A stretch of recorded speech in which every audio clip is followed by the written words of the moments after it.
And he joins me right now to talk about Woke. The new series is streaming right now. He is the legend himself, Mr. JB Smoove. JB, how's it going, man?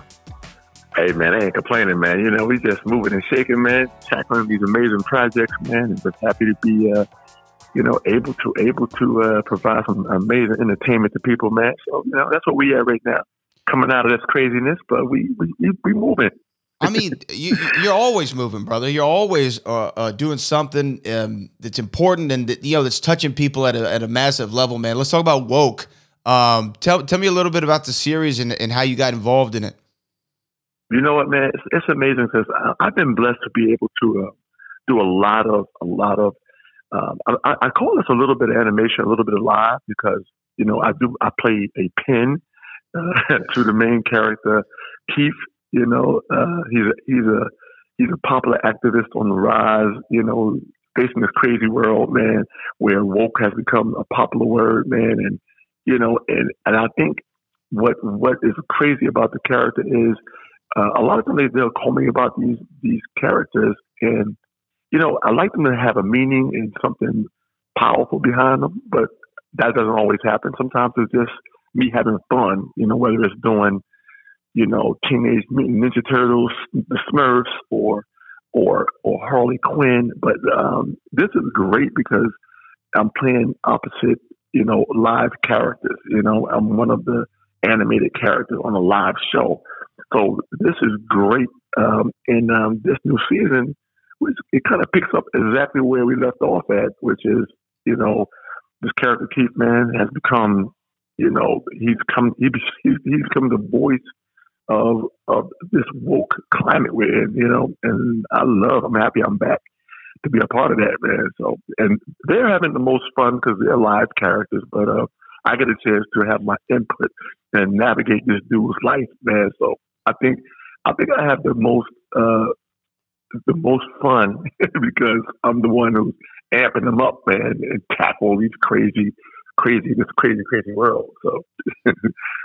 Yeah, it's awesome. I mean, I always love how we can get innovative with shows nowadays and try to get more introspective. And I guess that's what the best kind of comedy is too, right? I mean, just a social commentary on the ridiculousness of the society that we're living in at the time. It's just great. I mean, and that's also why Curb's so great. Because y'all get to really. In a different way, kind of blow up, kind of put us under the microscope and be like, look how crazy people are right now in the world we are. Yes, and I think that's what makes great TV, man. I think some folks like to deal with things, issues, and human nature in different ways. And I think the best way to tackle human nature and things we're going through is to put it in a real place, man. Put it on a real place, and then you have the branches become the humor or the knowledge or the motivation that springs off of that tree, And I think that's what makes TV great in this climate that we're in right now. There's so much content available right now, man. So it's so much available to you on TV right now, between all the streaming services and all that kind of stuff. So. I think that's what makes what's the possibilities as far as TV so strong right now. Do you ever I guess the show is called Woke, and again that word nowadays can elicit a certain reaction in somebody, right? And I guess do you ever worry about the comedy nowadays? And I know that's a question I'm sure you get a lot, but just because the sensitivity is at a kind of an all-time high, and I think that it's at all-time high for a good reason. We're understanding each other more than we did 10, 15 years ago, which I think is good. But are you ever worried about how a joke can be perceived? Because it seems like you're always maybe one away from something bad happening. No, you can't help but think about it. But I think I think we have to be very careful in how we proceed with all this because, we're in a climate where you're going to need some balance. You're going to need some balance because the straight news, the straight TV shows.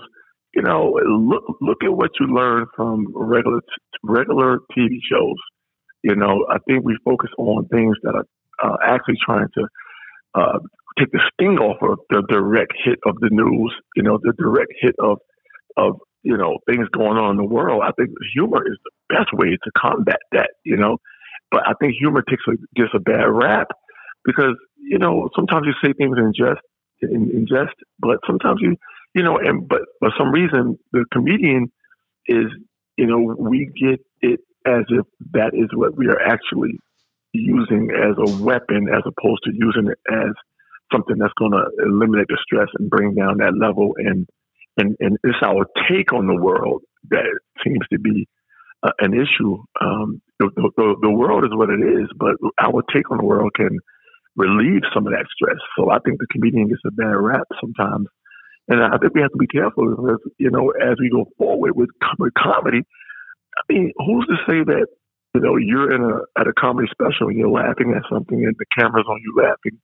Who's to say your boss is watching that stand-up special or that show and he says, hey, I saw you in the audience laughing at this particular topic, do you get fired? You know what I mean? Right. because your humor, you laughed at something that, your boss or your corporation didn't think was funny. But, I think we have to be careful how we proceed because the things you get from TV, the things you get from movies, I think are more powerful and more damaging sometimes. If you look at it, movies have gunplay. Movies have, all different types of negative topics in movies and TV. And I think we have to be, just as if we're going to be that cautious with comedians, we got to be that cautious with everything, which is the domino effect to, becoming stagnant in the world and not able to see a take on the world or hear a take on the world. So I think the comedian is the one that kind of falls on the sword a little bit because we're the ones who take chances, to make you happy. So I think we have to be very careful in our movement with that. So. Man, yeah, absolutely. I think, it's you're on a Occam's razor, right? And that was a really profound answer. Real quick, I only have a couple more seconds here with you. Again, the series is called Woke. It's available right now, streaming right now. And we have JB Smoove on the line. First off, let me just give you a compliment, and then I'll ask you my final question. First off, you are probably the greatest dresser in all of entertainment today. The drip is phenomenal. It's off the charts.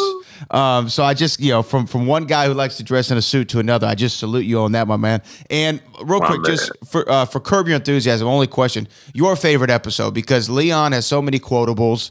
I can't tell you how many times I've told somebody just topsy-turvy that MFer. So what's your favorite episode of Curb? You know what, man? It's so funny that just last night we had our FYC event, which is for your consideration event for this new season. It just passed, but for nomination consideration. But yeah, man, I think I love the New York season. And I just love the New York season. I love Leon's arrival episode into New York, from LA, driving Larry's Prius. I think that is the funniest damn thing that he wouldn't fly because you need a driver's license to fly.